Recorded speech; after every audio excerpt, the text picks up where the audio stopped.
Morning. Thank you for joining us for this webinar, which will provide updates on ethnic studies in California.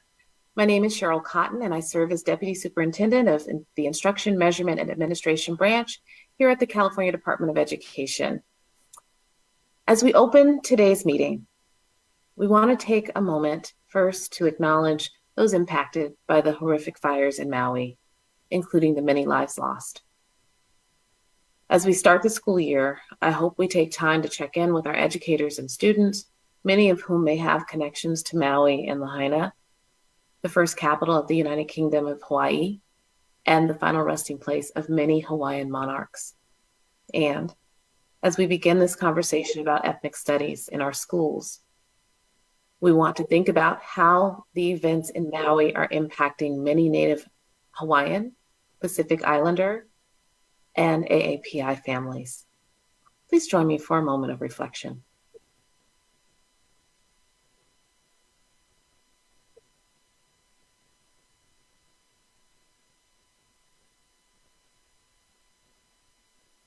Thank you.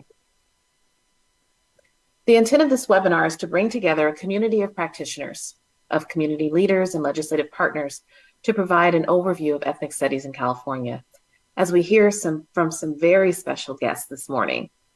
After we hear from some very special guests this morning, the Career College Transition Division, Curriculum Frameworks, and Instructional Resources Division, and Educator Excellence and Equity Division from the California Department of Education, along with the San Diego County Office of Education, will provide information and serve as a resource for this session. Please note that this webinar is being recorded. Next slide.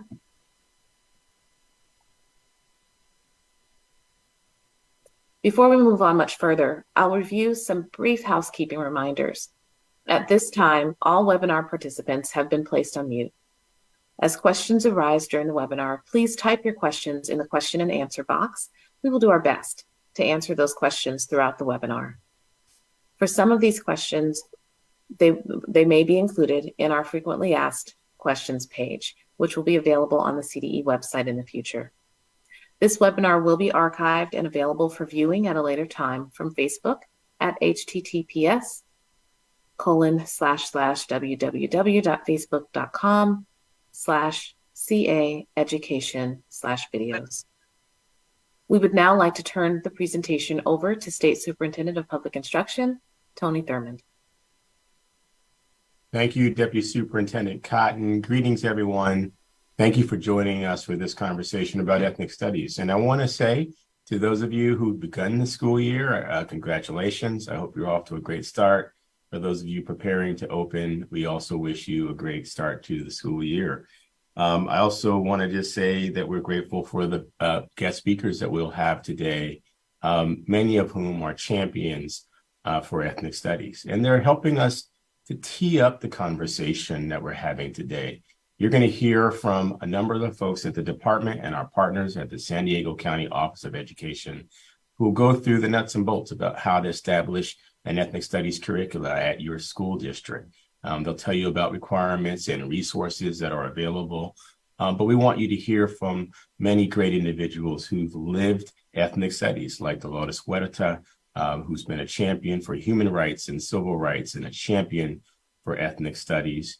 You'll hear from our Secretary of State, Dr. Shirley Weber, who's taught Africana studies for more than 40 years and has championed ethnic studies. You'll hear from my friend and colleague and brother, former Assembly member Jose Medina, who authored the legislation to give us an ethnic studies graduation requirement.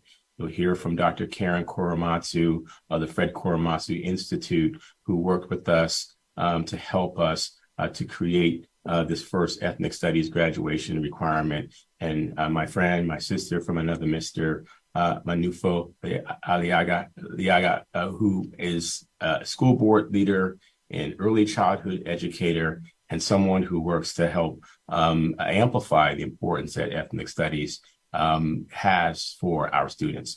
Why do we do this? Because we know that inclusive education works, and ethnic studies is one of the best examples that we can offer for our students about inclusive education. Simply put, inclusive education just means that students of color get to learn about the contributions of their ancestors and to see representations of themselves in our schools. And we know that ethnic studies in particular is a program that means students from all backgrounds do well and do better academically. It's proven. And so it is in that respect that we offer ethnic studies to you. We want you to have access to as much information as we can provide for you. We want to be able to help you as you design your own ethnic studies programs. And now we'd like to get underway and have some conversation with a few champions of ethnic studies to help tee up the conversation about what ethnic studies means to them. And so please join me in welcoming someone who needs no introduction, an incredible civil rights icon, labor movement leader and icon, none other than Dolores Huerta, who has been on the journey with us to supporting ethnic studies. It's so great to see you, Dolores. Thank you for being with us today. How are you doing? Oh, great, thank you. I want to thank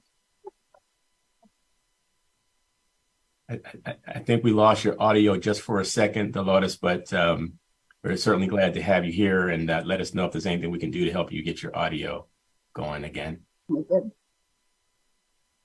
good? Can you hear me? We are able to hear you. Yep. And we will we'll start and just have a conversation, and it's okay to just let us know if you need anything from the standpoint of your audio. No, I'm good. Thank you. Mm-hmm. You know, while we have you here, you know, maybe you want to say just a word about the foundation that you created, the Dolores Huerta Foundation is doing great work. For those who don't know, would you say just a word about the foundation and its work? Oh, absolutely. And we're doing a lot of work in education because we know that education is the way that we're going to be able to combat the racism in our society.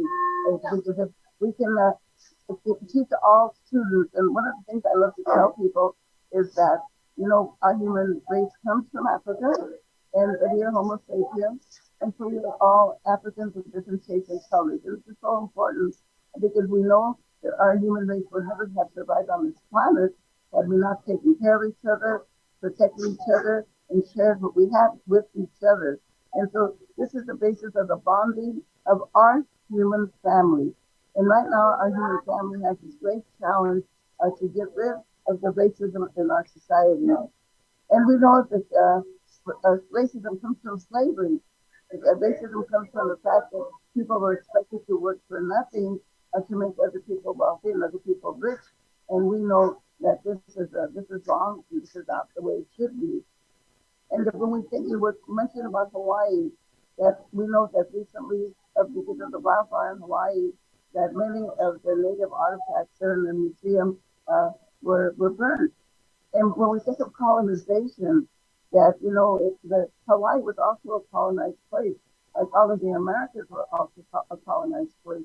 And it's important for people to learn that, not to play a guilt trip on anybody, but if people understand what the roots of slavery are and the roots of racism, then the ways that we can actually conquer it, because we know if people are educated, then this is the way that we can get rid of racism. And ethnic studies is the way that we're going to do that.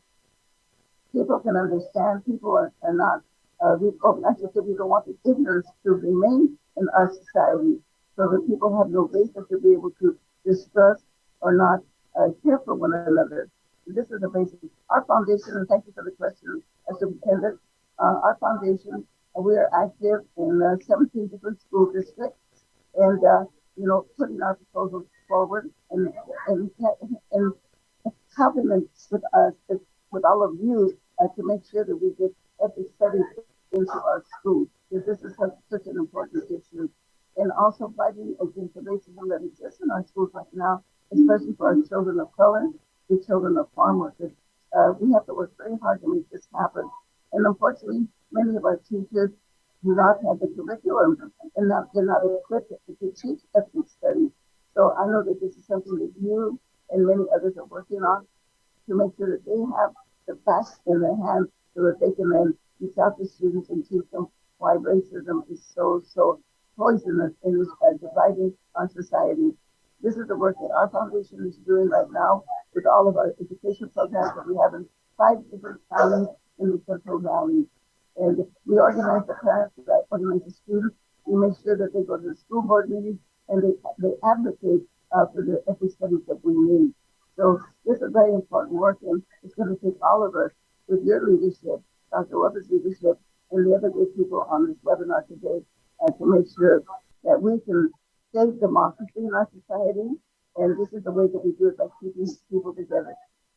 Because when they use these divisions to keep us divided, again, we have to remember, as I said earlier, that we are one human race and that we survive on this planet by taking care of each other. And by working together, erasing the ignorance, and we can make our country stronger, make our people stronger. Now, there is no reason why in our school system we should have anybody graduate from our school system that is a Nazi, a neo-Nazi, or somebody that hates people of color or hates people because they are a different religion. We can make this happen. It's in our hands, and whether they can do it. Sí se puede. Sí se puede.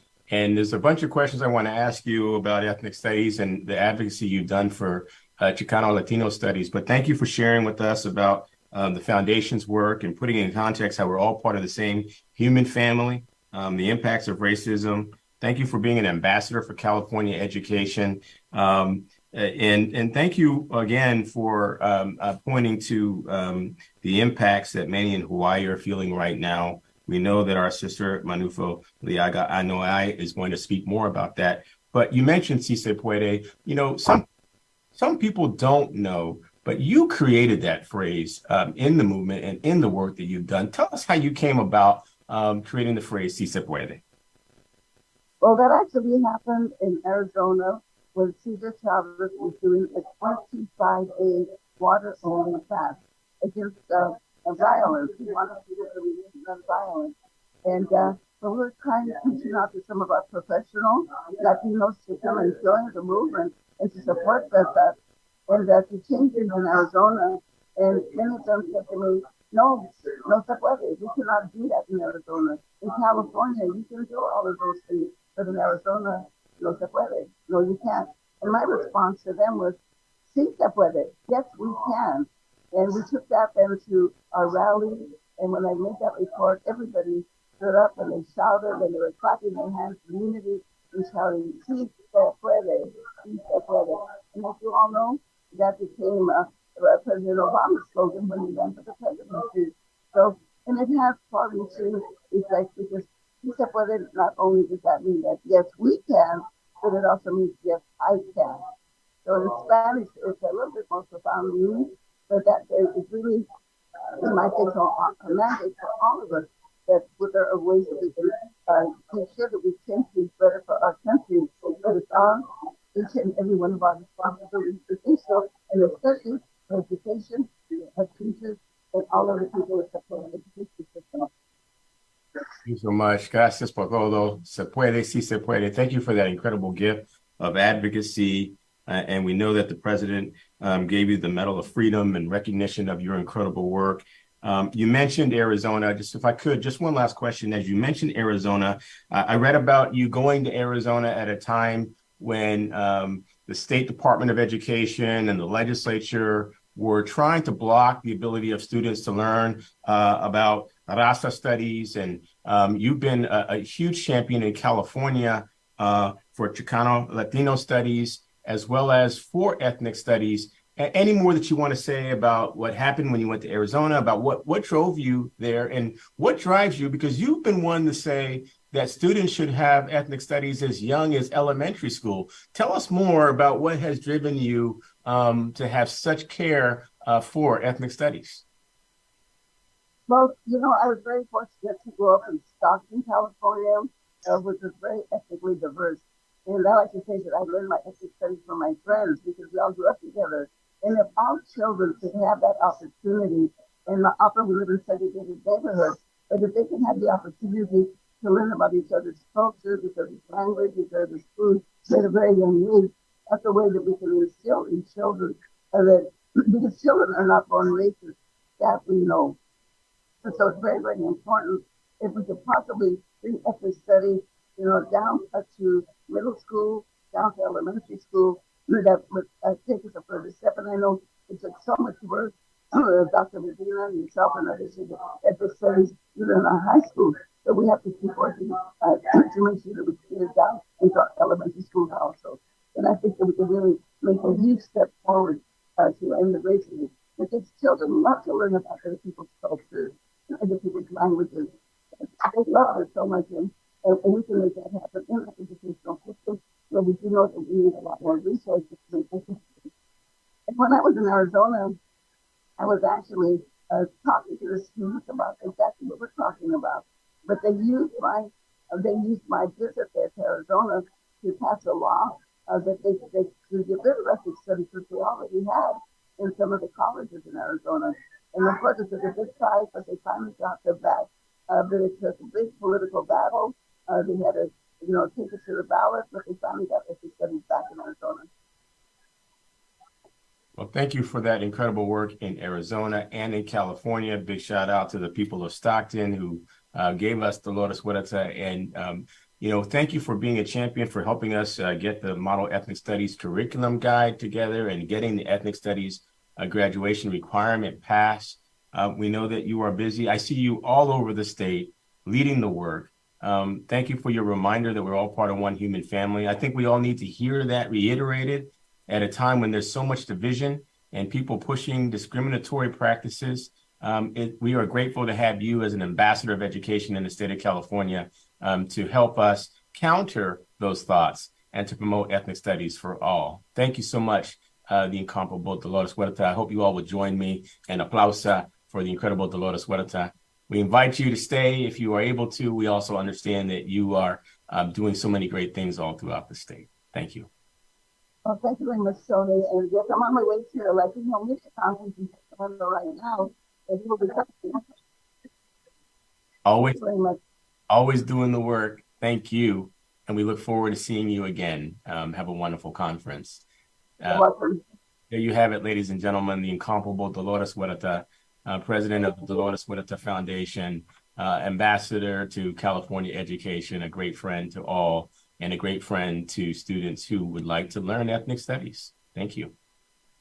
We're going to move to a conversation with the author of AB 101, which I was proud to sponsor with my colleague in the State Assembly, with whom we share a connection and heritage, both being of Panamanian descent and both having the chance to work together in the legislature. I want to welcome back our Deputy Superintendent, Cheryl Cotton, who's going to help take us through a conversation with Assemblymember Medina. Always great to see you, hermano. Gracias. Good to see you, Tony. You. Welcome.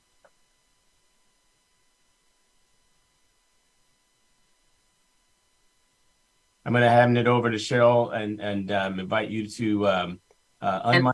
And I'm still muted. Sorry. I said the most profound things about Assemblymember Medina. I'd like to introduce Assemblymember Medina, who served in the California State Assembly from 2012 to 2022. That is amazing. Thank you for your service. His legislative accomplishments include the legislation that authorized the development of the state ethnic studies model curriculum and the ethnic studies graduation requirement. Assemblymember Medina, you authored AB 101 to create ethnic studies graduation requirement. It was a heavy lift. What motivated you to do that? Yes, it was indeed a heavy lift. It took some work, and very appreciative to Superintendent Thurman for his help. What motivated me to introduce the bill was to make sure that all high school students would have the opportunity to learn the real history, the full history of California and the United States. Ethnic studies empowers all students, and that is what I saw when I taught ethnic studies, that students who see themselves reflected in the curriculum do much better, as the superintendent has pointed out. You mentioned when you taught ethnic studies. So you taught high school at Pauley High School in Riverside, and there you taught Chicano studies. Is that correct? I did. I taught both Chicano studies and ethnic studies. They were each a semester class. Can you tell us what the impact those courses had on your students?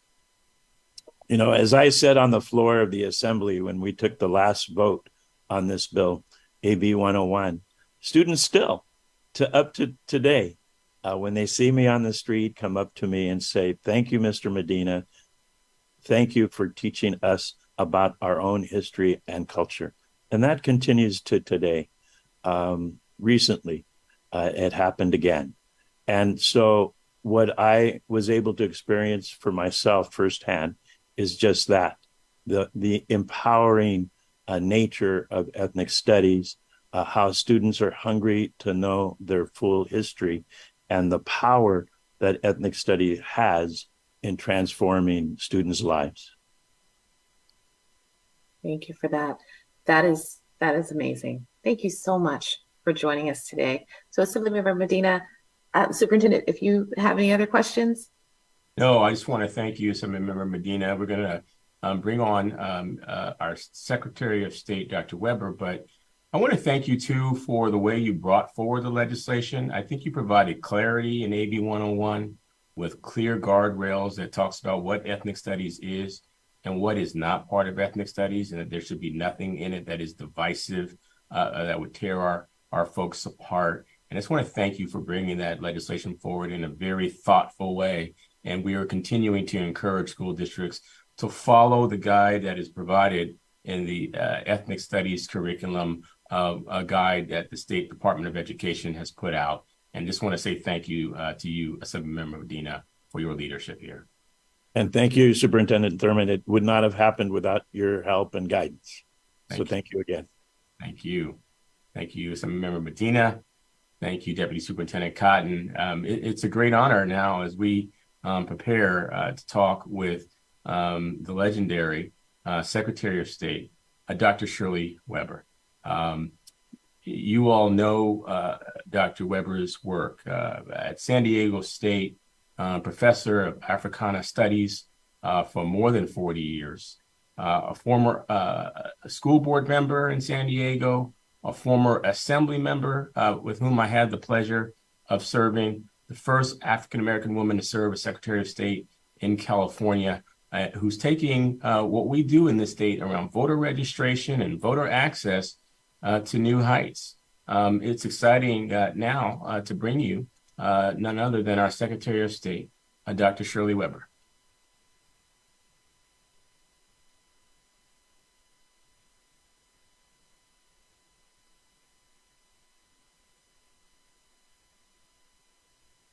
No, they can't hear him. She's having some technical difficulties. She's speaking, but I don't think we can hear her at this moment. Got it. We'll ask you all to stand by just for a moment while we work through the technical difficulties. We're excited to be able to hear Dr. Weber, and we'll ask our tech team to connect with Team Weber to see how we can get Dr. Weber here. While we wait, we want to thank all of the participants who are here today. We want to thank all of the school districts who are working hard to create an ethnic studies curriculum at your districts. We want to remind you that the staff at the California Department of Education and our partner at the San Diego County Office of Education stand by to help you in any way if you need assistance in creating your curriculum.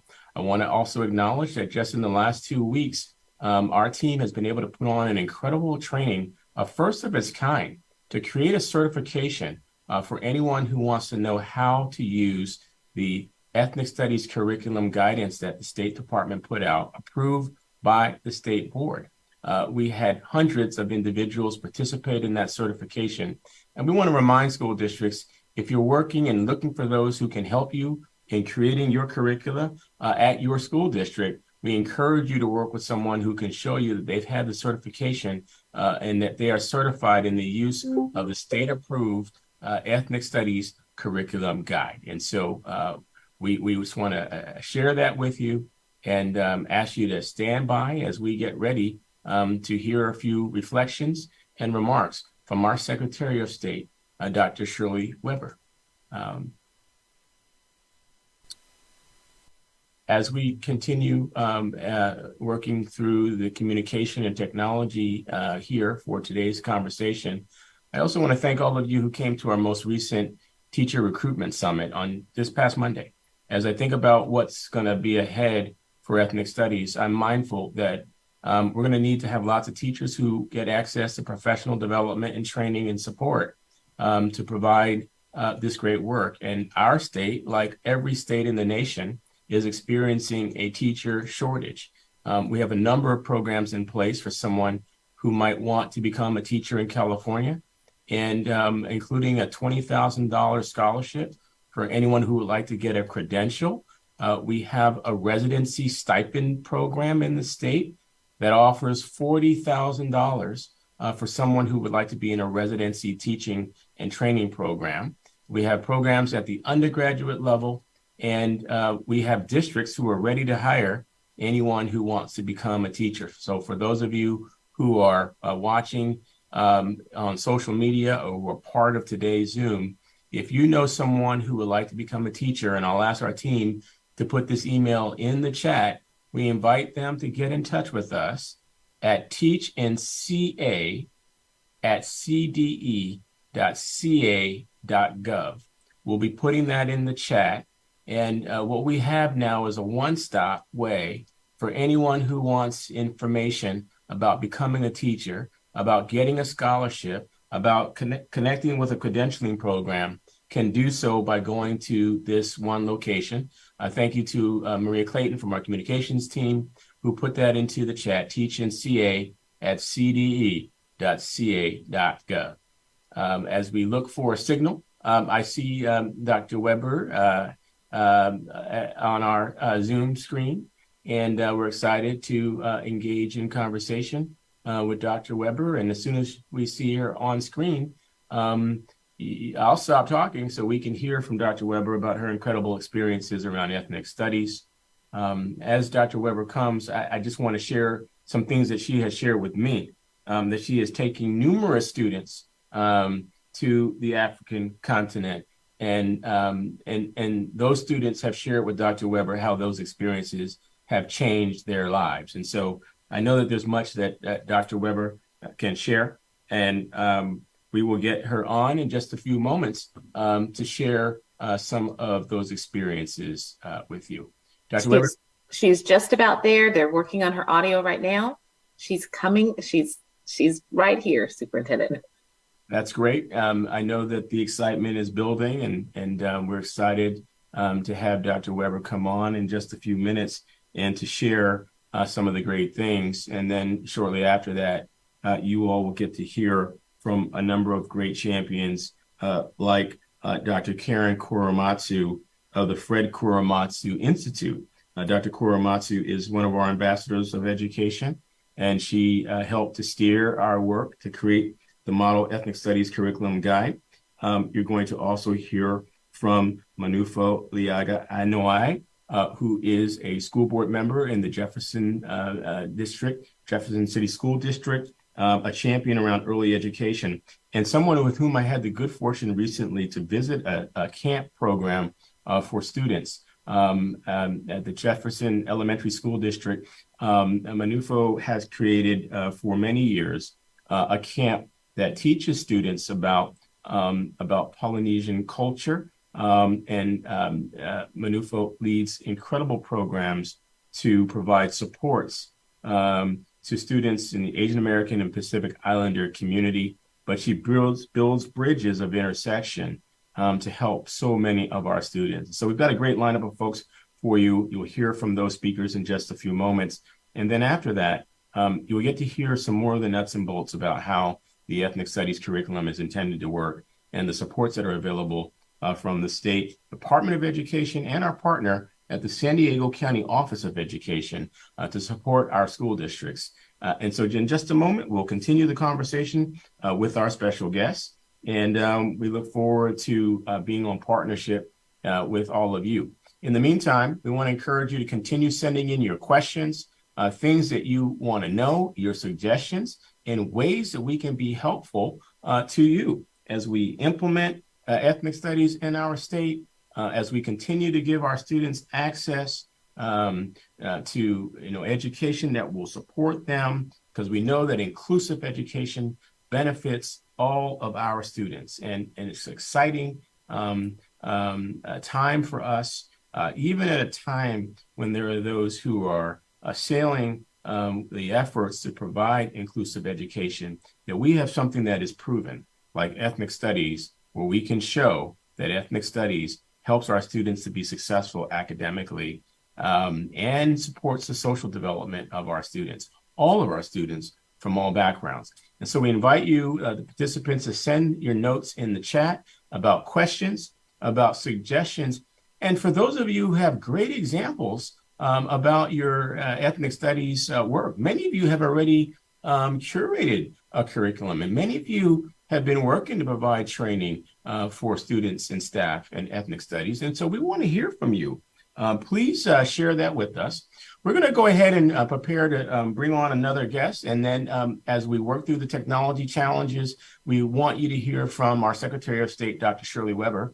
But I'm going to invite our team to come on, who will help us introduce you to Dr. Karen Korematsu, who runs the Fred Korematsu Institute. And I'm going to ask that if you're available, Dr. Korematsu, to come on, and we will hear from our team. We've curated a few questions for you to help our participants hear about your experiences. And so I'm going to call on Mary Nicely, our Chief Deputy Superintendent. If you're ready, we look forward to hearing from you in conversation with Dr. Korematsu.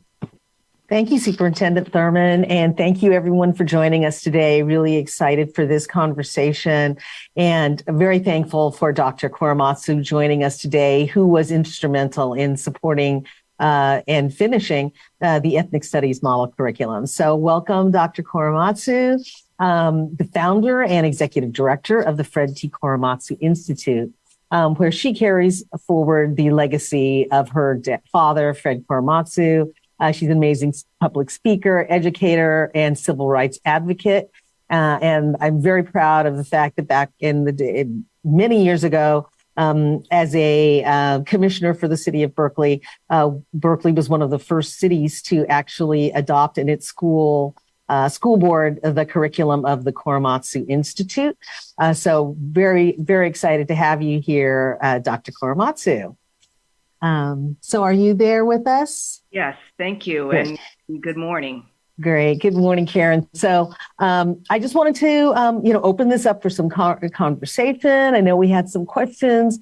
If you could kind of just start off telling us about the Institute and about the journey of your father, because I think in this day and age still, a lot of people may not be familiar with Fred Korematsu, and yet there are colleges and school districts across the state that are, and law schools that have actual courses covering the importance of your father's work.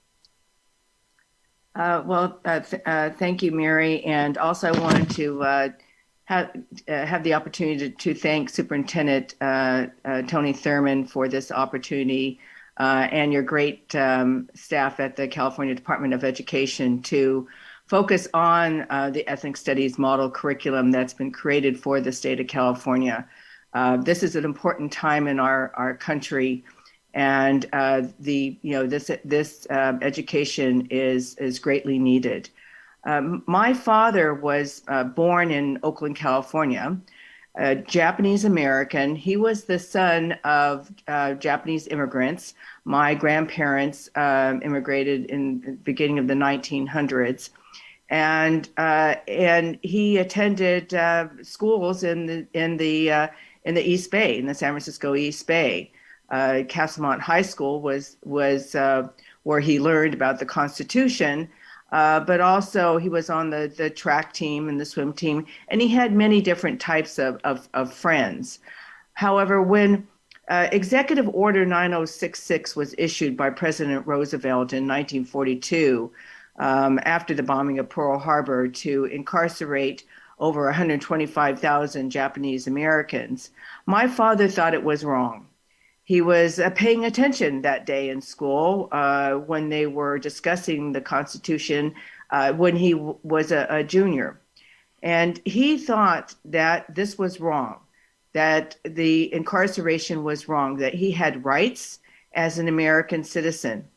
And why should he have to go to a prison camp when he had done nothing wrong? He was never charged with a crime, nor was any other Japanese American. And all due process of law was denied.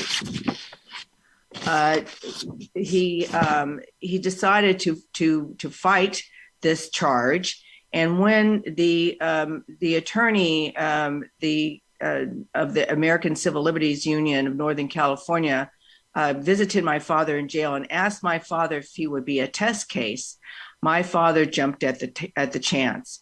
And Mr. Bessick, who was then the executive director, said to my father, well, if need be, we'll take it all the way to the Supreme Court. And my father really, believed in this country and believed in our Constitution and the Supreme Court. And so he thought by the time if it did reach there, they would see that the mass incarceration of Japanese Americans was unconstitutional. Unfortunately, he was still found guilty, but it was not a unanimous decision, and the 3 dissenting opinions are the most studied today. And I encourage teachers and students to do that. Justice Murphy called it the ugly abyss of racism, and Justice Jackson referred to my father's case as this lies around like a loaded weapon, ready for anyone to pick up and use with a plausible cause. And that it was even done after 9/11 as a possible reason to round up Arab and Muslim Americans and put them in American concentration camps. Another point, an encouragement to have ethnic studies in our curriculum. And Justice Owen Roberts said it was just unconstitutional. Great. Thank you, Karen, for that history lesson. But so relevant today. Absolutely. And a great reason why we need ethnic studies. So could you tell me a little bit more about the work of the Institute that you lead now, named for your father? And then what do you see as the benefits of ethnic studies, to see the benefit of ethnic studies for our students? I founded the Fred T. Korematsu Institute in 2009. Actually, it was a charge that my father gave me 5 months before he passed away at the age of 86, because he believed so much in education, and he didn't want something like the Japanese American incarceration to happen again. I didn't know how to do that, so it took a few years. But our mission is to advance racial equity, social justice, and human rights for all. And we started off talking about my father's story and that of Japanese Americans, because there wasn't really much in textbooks or even in the curriculum, and expanded our curriculum to K through 12 civic education and promoting public civic engagement and participation. We've been successful in implementing, and encouraging ethnic studies. And my work now, I'm very passionate about, is not only for the state of California, but for all states, because I believe that that's how we're going to make change. Promoting ethnic studies is an important element of our work.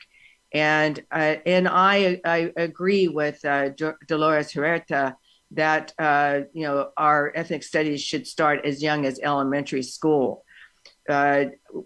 If we began ethnic studies at a younger age, it would provide a basis for students to be able to fight against racism and prejudice and bullying. That's what happened to me when I was in elementary school, and I grew up in the East Bay area. When, especially during the bombing of Pearl Harbor, I was blamed for the bombing of Pearl Harbor, and kids would say to me, "Go back to where you came from. You don't belong here." Have we heard that before? So my experience of racism, prejudice, and bullying still runs deep in me and drives me to promote ethnic studies to make this change. Events of the past years have made it apparent that the role of racial injustice, is a great part of our country, and our quality ethnic studies course can help students learn each other's histories and appreciate each other's cultures and differences. These are types of histories we need to learn in order to heal, and these are the histories that can be taught in ethnic studies course. Now, when I was working with Superintendent Thurman, we were all pushing for maybe 2 semesters of ethnic studies courses. We had to compromise on 1, but I'm hoping that along the way that we can make that change, because this is an important part of our history. And I want to encourage everyone to really adhere to the California Department's ethnic studies model curriculum. Be aware of other, not only misinformation out there, but disinformation. And that's why it's so important to work with our ESMC. It's important to know history if we're going to make change in this country. It's important to know what happened in the past. This is all part of learning about each other's histories and our cultures. And we have to face the mistakes and learn from each other. I'm half Japanese American and half Caucasian. So my identity crisis, goes way back. I never knew where to fit in. And I certainly, that's why students have told me that ethnic studies is so important, that it shows the cross section of our cultures, of African Americans and Asian Americans and Latinx and indigenous and other ethnicities, because we are more alike than people think. I mean, maybe our faces are changed and our names, but inside we are all the same. And history is now so important. And ethnic studies is the catalyst that is going to make that change for our humanity. This is about all of us. Thank you so much, Dr. Korematsu. Very powerful endorsement of using ESMC and for the benefits and importance to our students. And I think through lived experiences, you've lived this experience, and though you're half Caucasian, you present as Asian American, you look Asian. And I think there's something I've heard a number of times, we're the perpetual immigrants, right? And so regardless of how many decades, how many generations there are, that this bias, this ethnic studies will help us learn about who we are, learn about our histories, and we cannot continue to have the same mistakes happen over and over again. So thank you, Dr. Korematsu, and please take care. And I will pass this back over to Cheryl Cotton, Deputy Cotton. Thank you, Cheryl. Thank you very much. And technology, you would think after this many years of using Zoom and on and off, we would have it all down, and it took a whole village to bring Dr. Weber on today. Good morning. Yes, it's still morning. Good morning, Dr. Weber. Thank you for joining us. Well, good morning or good afternoon, almost afternoon to you. Stuff we've done. I'm actually on my phone, so it's good to have a multitude of technology that's available to you when you're trying to get on something important. So thanks very much for the invitation. It's good to be with you. Thank you so much for joining us. I just had a couple of questions for you. This is our webinar is focusing on ethnic studies, and we've invited some powerhouses, some amazing people, including yourself, to be on to talk about the importance of ethnic studies. Now, you were part of the fight to bring ethnic studies to our universities from the very beginning. I wonder, can you share some of that history as someone who has lived it? Yes, and it's been an amazing journey for the last 50 years. I think it was 50 years ago I went to the San Diego State University with the goal of establishing ethnic studies at San Diego State, developing a degree program. Ethnic studies had been around a few years prior to that at San Francisco and various other places, but I was asked to come into San Diego State, young faculty member from UCLA, trying to finish my doctorate and joining a group of colleagues. And I knew from my own experience at being at UCLA that learning about myself, knowing who I was, knowing the good things and the challenging things about me was really, really important to my personal development and understanding how I could navigate the world and the good things about my past as well as the challenging things. And so when I had an opportunity to work with ethnic studies, I thought this was going to be amazing because I was studying under Dr. Asante out of Philadelphia, and had a chance to, at that point, to use him as my mentor and my guide as we developed ethnic studies. There were tremendous battles to get this done. And it made me realize, when you have these battles, it made you realize just how important the field is, just how important the discussion is. And I say that because, people don't fight that hard on things that are not important. And so when the university was trying to shut us down and not to have ethnic studies as a part of the curriculum, we knew that was going to be important, that not wanting to institute it into a degree program, certify the folks who were majoring in the field and interest level. And what I saw from the very, very beginning in 1972, when I went to San Diego State, was the introduction of information that students had not become aware of in middle school and high school was like an eye opener. It changed our students immensely. They began to have a strong sense of self and identity.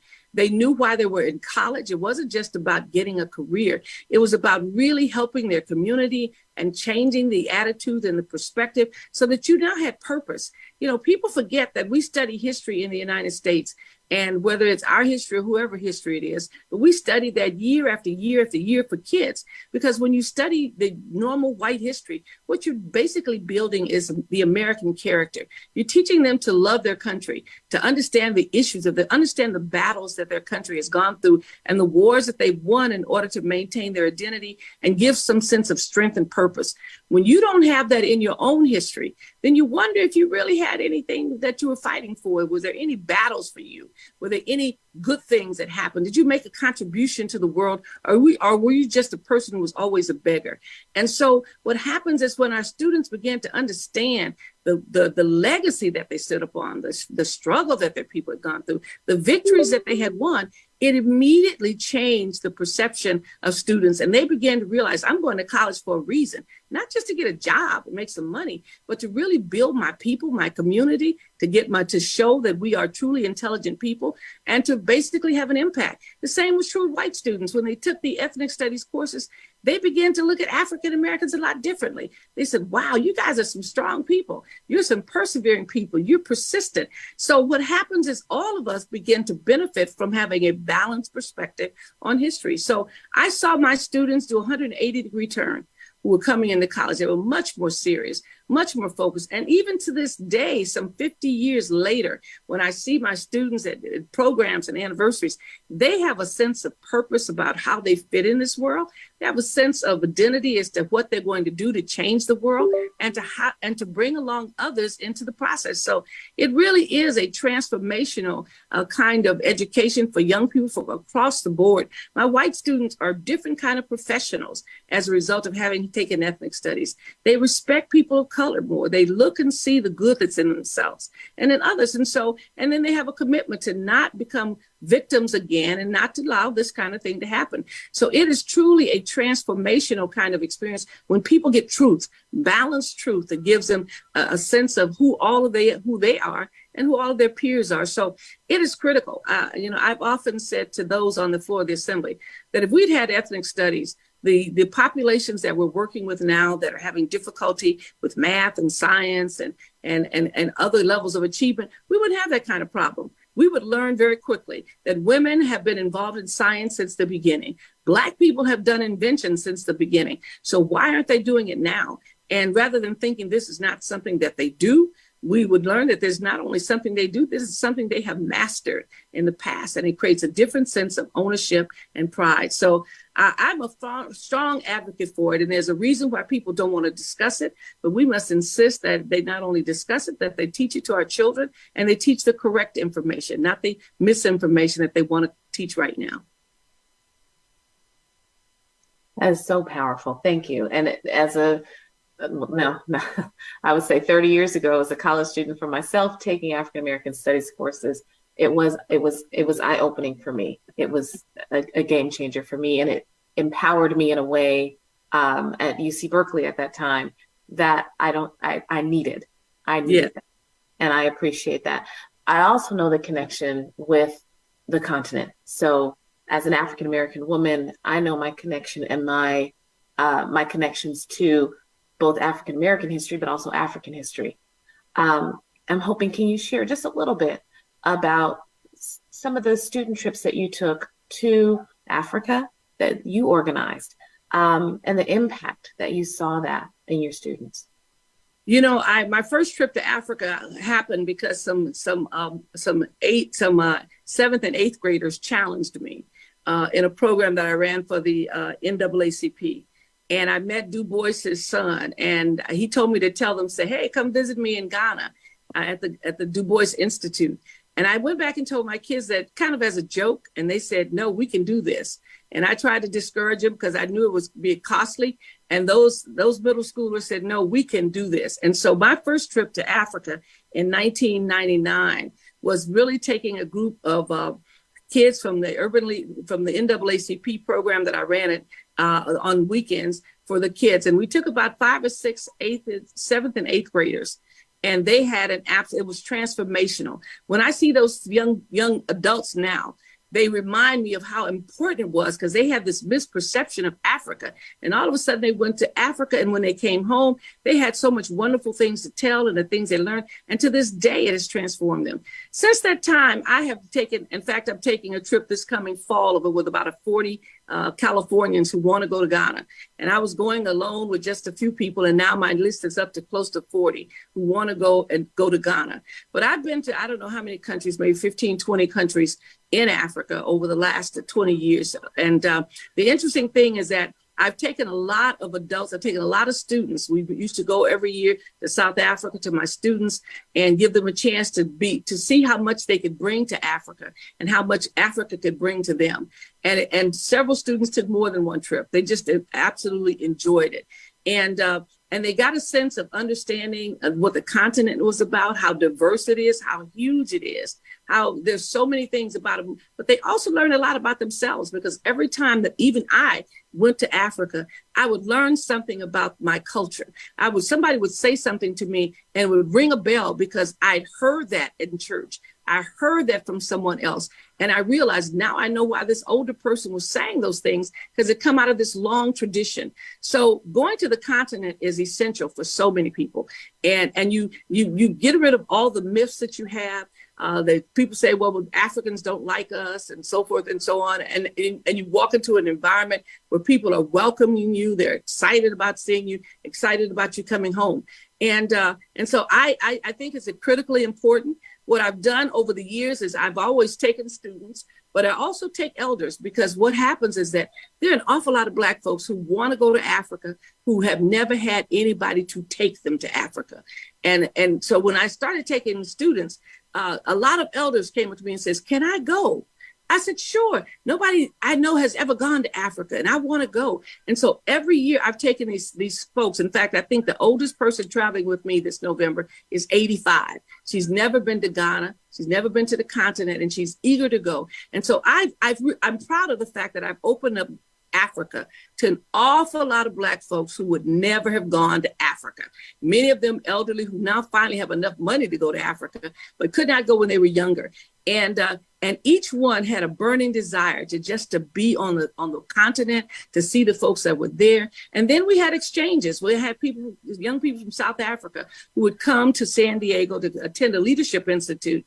And then they would stay in the homes of some of these elderly individuals who they met in Africa and got a chance to live with them and see them and be held and to be hosted by them. So I've gone, I don't know how many times, and I know I've taken hundreds and hundreds of citizens and people who are interested, judges and doctors and others who discovered I was going. And like I said, this year I said, well, I'm going to take my grandkids to Ghana because they want to go to Ghana with grandma while she's still traveling.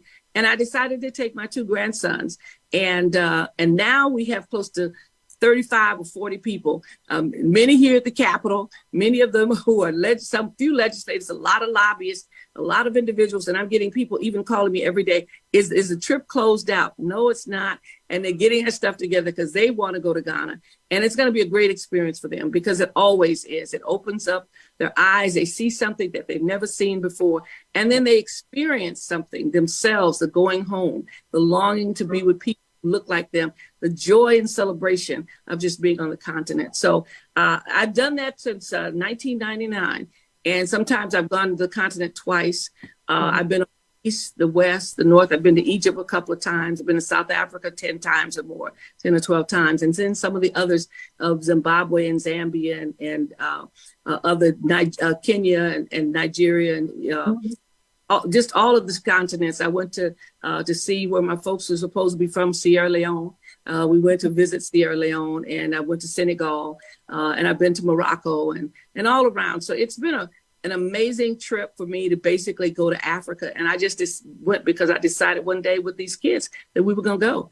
And it has just it blossomed into an experience that I never thought I would have had before. And I've exposed so many of my friends and family members to the continent. Well, if there's room on the trip, I'll reach out to you, Dr. Weber. There's still room. Thanksgiving week, there's still room. So we try to plan it so that folks are out of school, out of work, and we'll be spending about 8 days in Ghana. Yeah, I would be very interested in joining you. Okay, Dr. Weber, thank you so much. Thank you for your time. Last question, and this just briefly, the benefits of ethnic studies for California's students. It will empower our students immensely because once you know who you are, where you've been, you can basically create a path forward for yourself. It is so important that our kids know how hard our folks have struggled of all the ethnic groups just to make a place for them in society. And once you understand whose shoulders you stand on, you have to be responsible for how you stand and responsible for the next group that's going to stand on you. So I've never seen a person who studied Black history who did not get a greater sense of pride and purpose in their life. Dr. Weber, thank you. We appreciate your contributions 50 years ago, and we appreciate your contributions today. Thank you so much for joining us. Program, it was wonderful. And sorry about all the complications, but technology is technology. But we're right where we're supposed to be and having the conversation we're supposed to have. So thank you. Thank you. And you got a good meeting. Take care. I do want to pass this on now to Director Mike Torres, who is going to introduce Manufo Liaga Anoa'i. Thank you so much, Deputy Superintendent Cotton. Hello, everyone. I'm Dr. Mike Torres. I'm the Director of the Curriculum Frameworks and Instructional Resources Division here at the CDE. I had the distinct honor of introducing Manofu Liagi, Liaiga Anoa'i, who serves on the Jefferson Elementary School District Board in Daly City and was appointed as co-chair of the State Superintendent's Closing the Achievement Gap Initiative in 2019. Manufo, thank you so much for joining us today. We'd like to get to know you a bit better and the amazing work that you've been doing. And so with that, we have some questions. You've established a great organization to teach students cultural practices of Polynesian people. Can you please tell us about that work? Oh, thank you, Dr. Torres. I hope that you can hear me clearly. I'm tuning in from campgrounds. But before I answer the question, I just wanted to share that there's so much power. There's so much power in a name. And I would be remiss if I didn't reshare my name because there's so much heritage that is connected to all of the names that are before you today. Because I am ethnic studies. We are ethnic studies. And as we build awareness, I want to share that my name is Manufo Liaga Anoa'i. Manufo in my Samoan native tongue means new beginnings. And it's a chiefly name from my mom's family in a small dot of an island in the ocean of the Pacific. My other name is Liainga, which is shortened for Ali'i o Ainga, which is family of chiefs. And I move into the urban part of my history of being a native San Franciscan, and my last name, my married last name, is Anua'i, which had the first Samoans come onto the screen and who continue to glorify the stage, the squared circle in WWE, World Wrestling Entertainment. And I share that to say, because ethnic studies is what we bring into these spaces of learning. Like the great Nelson Mandela said, education is the most powerful weapon which we can use to change the world. And I think that that is the opportunity that I and many community leaders from our Pacifica realm have been able to do when we built Camp Unity in 2011. In 2011, mothers were reaching out to understand how they can offer free and or affordable programming. These mothers were mothers of children from our Pacific Islander Polynesian community. And from that cry for help, we were able to pull together cultural practitioners from the Polynesian community and educators at UC Berkeley, UC Santa Cruz, UC Riverside, City College, San Francisco State, and educators right here in the Bay Area that were teaching at San Francisco Unified and throughout San Mateo County. Through their love, they were able to invest in building Camp Unity, which is a Pacific Islander Polynesian summer enrichment camp. And I highlight summer because we are only tasked with 6 weeks to immerse every student to be able to touch some sort of history, some sort of language, some sort of something that looks and feels like their brown skin. So when I enter a space like a space of today, I don't take for granted who I look like, who I represent, because that is ethnic studies. I want to thank our state superintendent, because as we work towards the model curriculum for ethnic studies, we saw some hiccups along the way. And I want to speak to the authenticity of our cultures that we bring forth and the heritage of these cultures. We were able to have a conversation to go back and revisit, what does Pacific Islander ethnic studies look like? So we took that back to the table. We brought in educators who do this work, who are in the community, who are experts in their field. And I want to thank him for that, because we wanted to make sure that we got the representation of our small community right. So Camp Unity is just a small dose of a program that I'm humbled to be a part of. While I founded it, the team is who lifts this work. For the past years, we've been able to touch over 8,000 children, students, not just here in California and in the Bay Area, but because we're the only type of Polynesian curriculum program offered, we have people who have come to our program from outside of the state. And we're humbled by that. That is ethnic studies. It is my hope that the conversations from today can leave the screen and be very intentional how we build out community, not just in the classroom, but how do we speak to resources that touch the lives of all of our community in their neighborhoods and just be able to enhance the lives of everyone. I hope that my voice here today allows for Pacific Islanders to be seen differently. I want to thank the mention of our people of Hawaii. Our oceanic community are hurting, and we send all of our aloha, but that is ethnic studies. So many are unaware of the struggle of our Hawaii native lands, all of our people there that struggle for sovereignty, the colonialism that they have faced for many years. They continue to fight even as they face this tragedy. So I just want to lift their voices and lift the opportunities that we have to right wrongs that our country has contributed to. And I want to lend my voice and the voice from my Pacifica community to be able to bring awareness of who we are and an authentic dose of who we are as a community and our history and our culture.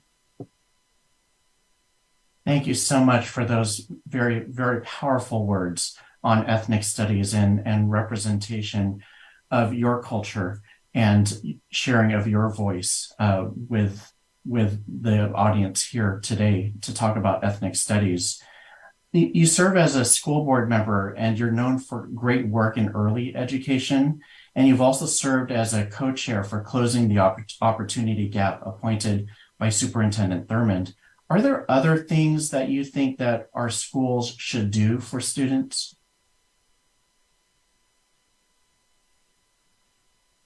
Thank you for the question. Absolutely. I'm hearing a conversation around K through 12.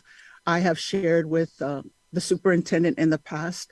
We have an opportunity to reach our 0 through 5 population coming from a Head Start background. We have introduced a level of ethnic studies, books, literature, even lesson plans at our Head Start program. So IHSD is now ISSE Early Childhood Learning. They are the only Head Start program in San Mateo County who also partners with Big Lift. So we work towards ensuring that literacy, all of our students are at 3rd grade literacy reading level through these 2 programs. But the reality is we have an opportunity to reach our early learning students. And I think that is something that I hope that our superintendent and the team will continue to explore and be intentional about implementing. Here in San Mateo County, we have also been able to introduce YE, which is a youth empowerment, entrepreneurship, and employment program. And I mention that because ethnic studies is totally aligned with this. We've been able to take our students from Camp Unity and connect them to Pacific Islander, Polynesian business owners, elected officials, others who are experts in their field, where they're able to learn their trades and be able to get an up-close picture and be guided through this process, through these professionals. So those are programs that we are introducing here and have been successful this past year. And I think that it's an opportunity for CDE to continue to partner with us on the ground as we move this work forward. Well, thank you so much, Manufo, for being present today, for taking time away, valuable time away from your family time, to share your voice and your story and the wonderful, amazing things that you've done and continue to do on behalf of ethnic studies for California. So thank you for that.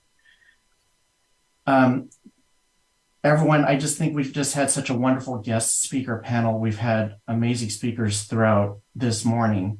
And now we're going to take our presentation and begin to examine the work in fulfilling the ethnic studies needs of California. This statement that you have before you is from the introduction of the state adopted model curriculum that speaks to the importance of ethnic studies by affirming the identities and contributions of marginalized groups in our society. Ethnic studies help students see themselves and each other as part of the narrative of the United States. This helps students see themselves as active agents in the interethnic bridge building process that we call American life. So what is ethnic studies? As the model curriculum points out, there's many ways to describe and define ethnic studies.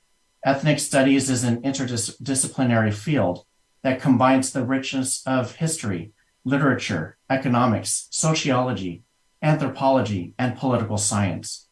It's primarily the study of race, ethnicity, and indigeneity, with an emphasis on the experiences of people of color in the United States.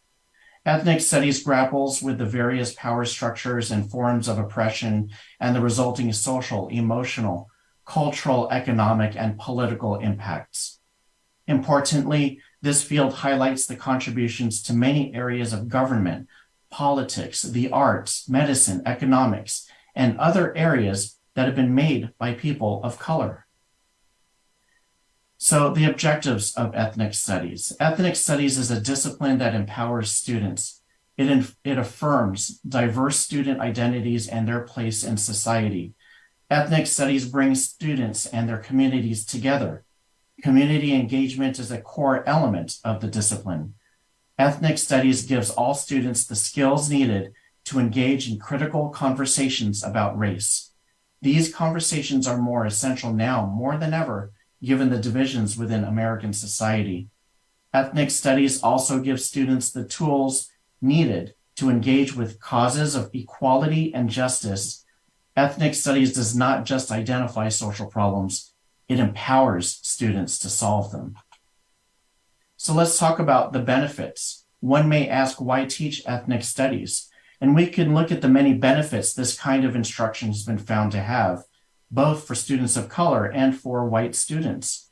Research has shown that courses in this field have helped students develop a strong sense of identity, contributed to students' sense of agency and academic motivation, reduced stereotyping, aided in the social emotional wellness of students, increased youth civic engagement and community responsiveness, provided students with skills in language to critically analyze, respond, and speak out on social issues, increased critical thinking, problem solving, collaboration, and interpersonal communication skills, led to an increase in attendance, standardized test scores, and GPA, and led to an increase in graduation and college enrollment rates, introduced students to college-level academic frameworks, theories, terms, and research methods, helped foster a classroom environment of trust between students and teachers. The research showing all of these benefits can be found in Chapter 1 of the model curriculum, and it's truly remarkable to see the kind of impact that these courses can have on our students. We know that there are many districts already teaching ethnic studies, and some have had it as a graduation requirement since well before Assembly Bill 101 was passed. Based on the figures that you see on this slide, we can see that the statewide student enrollment in ethnic studies courses have steadily increased over the most recent years for which we have data. This is a good indication that there's a growing interest as well as a growing body of ethnic studies courses across the state. According to the CDE, when we compare enrollment from 2015 to 2018, we see enrollment in ethnic studies courses increased by around 60%. There was a 12% increase in enrollment between the 17-18 school year and the 18-19 school year alone. So now that we've given an overview of ethnic studies, I'm going to pass the presentation over to my colleague, Dr. Jennifer Bentley, to talk more about the ethnic studies model curriculum. Dr. Bentley. Can we advance the slide, please? Thank you. So thank you, Mike. I just want to take a few minutes to introduce the model curriculum itself, how it came about, and the support that's available to schools for its implementation. In 2016, the governor signed Assembly Bill 2016, which was authored by then Assemblyman Jose Medina, who we met earlier. This was a first of its kind legislation to create a state model curriculum in ethnic studies. The bill directed the Instructional Quality Commission, which is an advisory board to the State Board of Education, to develop a model curriculum in ethnic studies that would serve as a guide for local districts. The intent of this legislation was for the model curriculum to help local districts develop ethnic studies programs that reflect their pupil populations and their local communities. The model curriculum was developed with participation from ethnic studies teachers and faculty. The development process was quite lengthy and detailed. The CDE and the State Board received tens of thousands of public comments during 3 different review periods. The final version that was adopted reflected multiple revisions that also reflected the feedback provided by the public during this process. The Ethnic Studies Model Curriculum was adopted by the State Board of Education in March 2021. Again, its purpose is to provide support for local agencies that are creating or implementing an instructional program in ethnic studies. The model curriculum contains guidance for teachers and administrators, including information about the selection of instructional materials and professional development of both new and experienced teachers. The model curriculum also includes sample lessons and course outlines for a selection of courses that have been approved through the University of California A through G process. The CDE Press has produced a professionally edited and designed PDF version of the model curriculum that is now available on the CDE website at the web address that's listed on your screen right now. It is important to note there is nothing in the model curriculum that constitutes a mandate for districts. So if ethnic studies is to be a discipline for all students, it's important to know what this field encompasses. There are many ways to describe and define ethnic studies. The model curriculum calls out some of its features. Ethnic studies is an interdisciplinary field that includes the richness of history, literature, economics, sociology, anthropology, and political science. It's primarily the study of race, ethnicity, and indigeneity, with an emphasis on the experiences of people of color in the United States. Ethnic studies grapples with various power structures and forms of oppression and the resulting social, emotional, cultural, economic, and political impacts. This includes all forms of oppression, such as, but not limited to, patriarchy, cis-heteropatriarchy, exploitative economic systems, ableism, ageism, anthropocentrism, xenophobia, misogyny, anti-Semitism, anti-Blackness, anti-indigeneity, Islamophobia, and transphobia. Importantly, this field highlights the contributions to many areas of government, politics, the arts, medicine, economics, and other areas made by people of color. It also provides examples of how collective social action can lead to a more equitable and just society. Let's transition to speaking about the funding available for local educational agencies to develop and implement an ethnic studies program. Section 132 of the Education Omnibus Trailer, or AB 130, for the 2021-22 California state budget appropriated $50 million from the general fund for allocations to LEAs serving pupils in grades 9 to 12. Funds were allocated on a per pupil basis for those grade levels. The funds may be used to support curriculum and instructional resources, professional development, or other activities that support the creation or expansion of ethnic studies course offerings. This process was automatic. There was no application necessary. There is a spreadsheet on our webpage that indicates how much money went to each district. We also have a set of frequently asked questions on our webpage that address some common questions we've been getting about the funds. Probably the most common responses are that there is no deadline in the statute for expenditure of the funds and no additional reporting requirement beyond what you already do for state-provided funds pursuant to this California School Accounting Manual. For additional information about the ESMC or Ethnic Studies local funding, please contact CFERD at the web address on the screen, and we will be happy to answer your questions. Next slide, please. I'd now like to introduce Pete Callis, Director of the Career and College Transition Division at the CDE, who will share more about Assembly Bill 101. Thank you, Jennifer. While the model curriculum is not a mandate, the new graduation requirement that was instituted through the passage of Assembly Bill 101 is an entirely different matter. First, the requirement is that students must complete at least one semester course in ethnic studies for graduation. Districts may require a full year course if they wish. The requirement takes effect for the graduating class of 2029-30, but districts must begin offering the course by the 2025-26.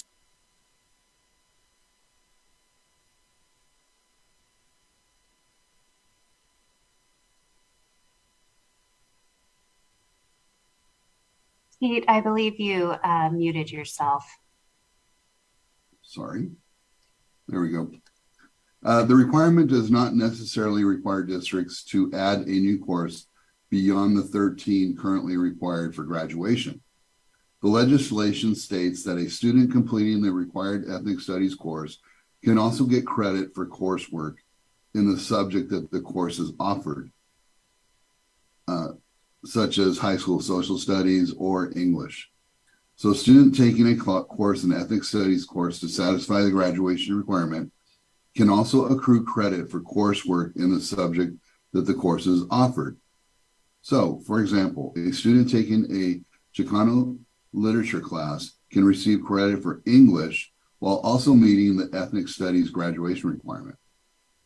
Another example is a student taking Vietnamese American history could receive history, social science credit, and also meet the ethnic studies graduation requirement. However, the ethnic studies must be the primary content through which the subject is taught. So any existing course would likely have to be revamped to count as double credit.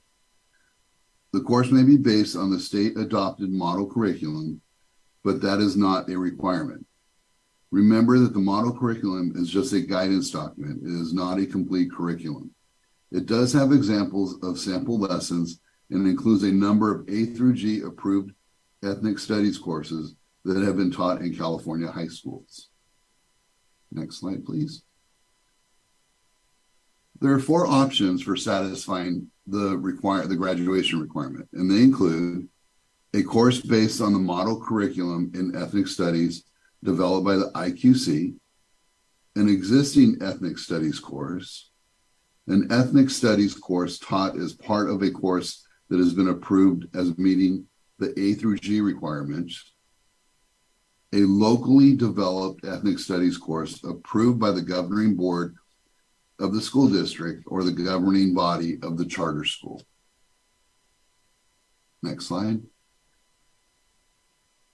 There is another provision of the law that I should mention because of the controversy that surrounds this topic.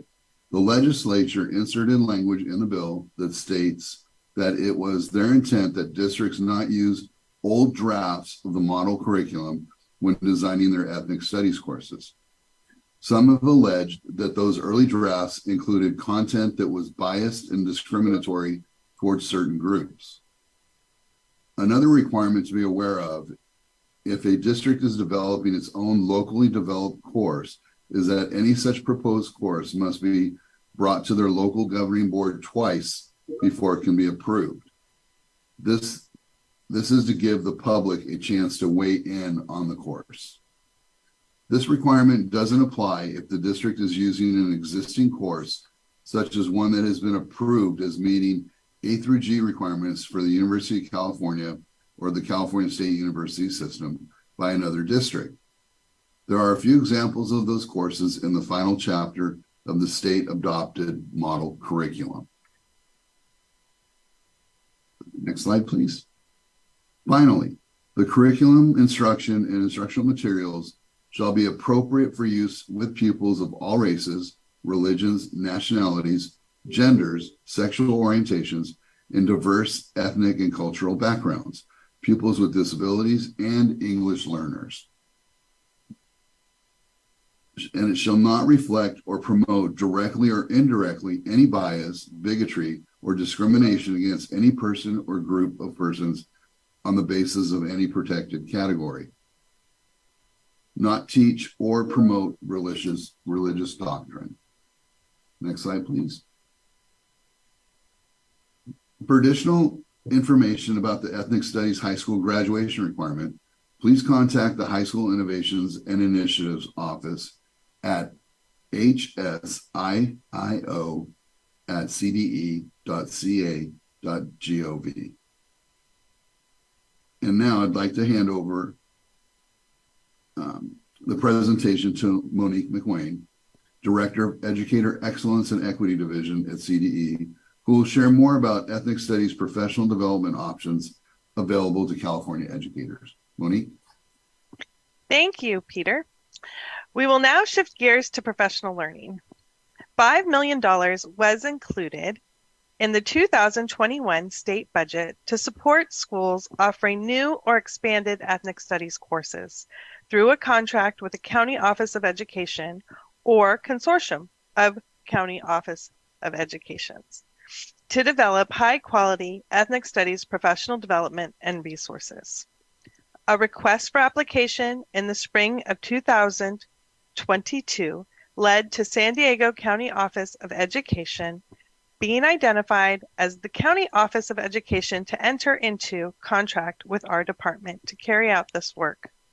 San Diego County Office of Education is also working with support from Riverside County Office of Education. They have collaborated to develop the California Regional Ethnic Studies Collaborative Project. Before we talk about the project's activities, we want to briefly highlight the features of high-quality professional learning.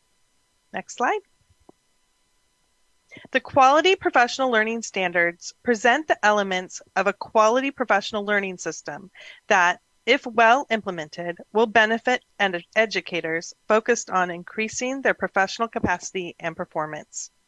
The quality professional learning standards identify characteristics of professional learning that are most likely to support educators in building individual and collective capacity to meet professional, school, and student performance expectations.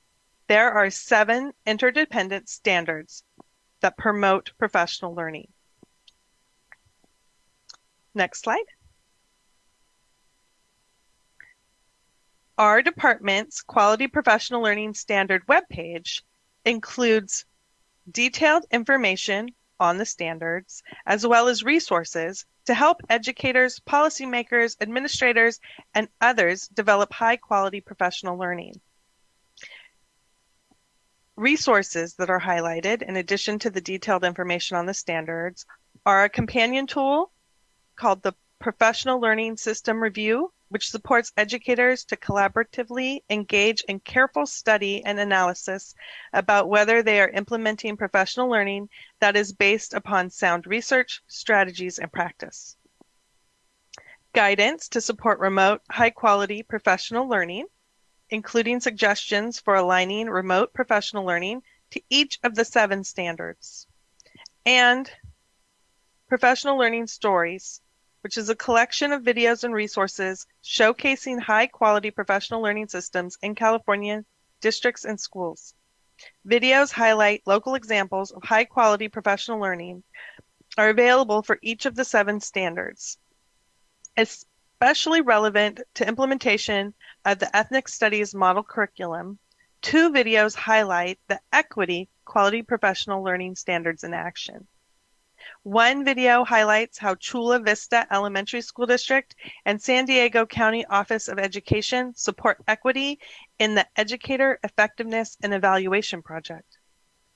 A second video explores a partnership between the California Mathematics Project, Sonoma County Office of Education, and Hillsburg Unified School District's use of strong professional learning systems to help educators use lesson study to better meet the needs of all students.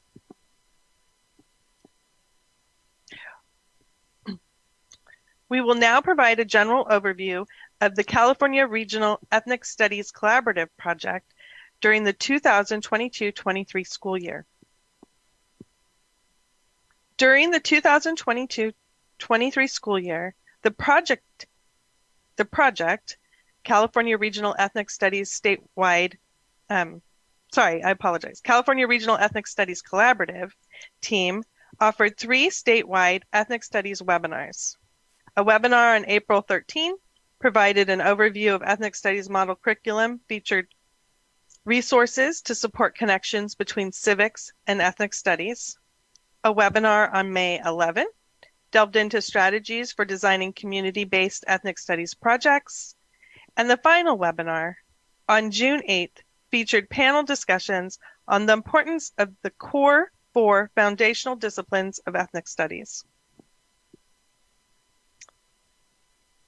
In addition to hosting these statewide webinars during the 2023 school year, the project team also formed regional work groups to develop and provide training, while also identifying resources to support the following: the Ethnic Studies Model Curriculum, related secondary curriculum, including history, social science, literature, world languages, and visual performing arts, design thinking, community-based pedagogy, and system improvements, as well as transitional kindergarten through grade 8 ethnic studies pathways. We will now turn the presentation over to Dr. Talisa Sullivan and Nalika Faye Watson of the San Diego County Office of Education, who will share additional information about their project and their plans for the upcoming school year. Thank you, Dr. Sullivan, for joining us today. I will now hand the presentation over to you. Thank you so much, Monique. We appreciate it. And we are super excited and grateful for the partnership with the California Department of Education in collaboration with Riverside County Office of Education. And even more exciting was today being a part of an opportunity to listen to individuals who have lived ethnic studies for their entire lives. And just listening to our panelists speak to us here in California as the first state to adopt the ethnic studies as a graduation requirement is just so powerful and exciting. And so as we move forward to talk to you about Project Crest and provide you with an update I want to say thank you to you all for this partnership on behalf of our County Superintendent, Dr. Paul Gottholt. And now I'm going to turn it over to Nalika Faye Watson, just to kind of give you a little bit of information. With the grant, what we had an opportunity to do was hire a coordinator to help coordinate all of these efforts. And you see her before you. Nalika Faye Watson is the coordinator that we to help us coordinate this amazing project. Nalika? Thank you, Dr. Sullivan. Next slide, please. The project, California Regional Ethnic Studies Collaborative, or Project CRESC, as we fondly call it, has two goals. The first goal is to develop robust and effective professional learning opportunities. Last year, we did the 3 that Monique mentioned earlier, to build the capacity of educators to support and expand the implementation of ethnic studies courses. And the second goal is to curate, develop, and expand ethnic studies resources, which will be shared in an online repository. We call it the Ethnic Studies Hub for educators to support ethnic studies courses and improve experiences and outcomes for students across California. Next slide. In year 2, we plan to offer the following professional learning sessions. October 2023, Contextualize, Empathize, and Design. In November 2023, Design, Implementation, Inquire, Imagine. In February 2024, Implementation, where we will prototype and try. And in March 2024, we will broaden implementation. All sessions will be interactive and held virtually for district or site teams. Additional in-person convenings will be scheduled to support the statewide work. Next. Oh, thank you. The Hub, or our online repository of resources, those work groups that were mentioned earlier will be gathering, curating, and developing resources. The CRESC leadership team, in partnership with the advisory and the CDE, will vet those resources. And SDCOE will make sure that those resources are uploaded to the California Educators Together website and maintain the resources beyond the scope of the project. So the Hub will live in perpetuity. If you have any questions about Project CRESC or want more information, please do not hesitate to contact me. My information is there on the screen and also in the chat. And I will hand it back over to Dr. Sullivan. Thank you, Nalika. Again, if you have questions regarding Project, please contact Nalika Faye Watson. She will connect you to the individuals that will be in your region. And I want to pass it over to our friend and colleague over at the California Department of Education, Sarah Smith, who we have worked collaboratively with and are excited to continue this partnership. Sarah? Thank you so much, Dr. Sullivan and Nalika. Today, in addition to support provided by the CRESC project team, I'm going to share an additional resource.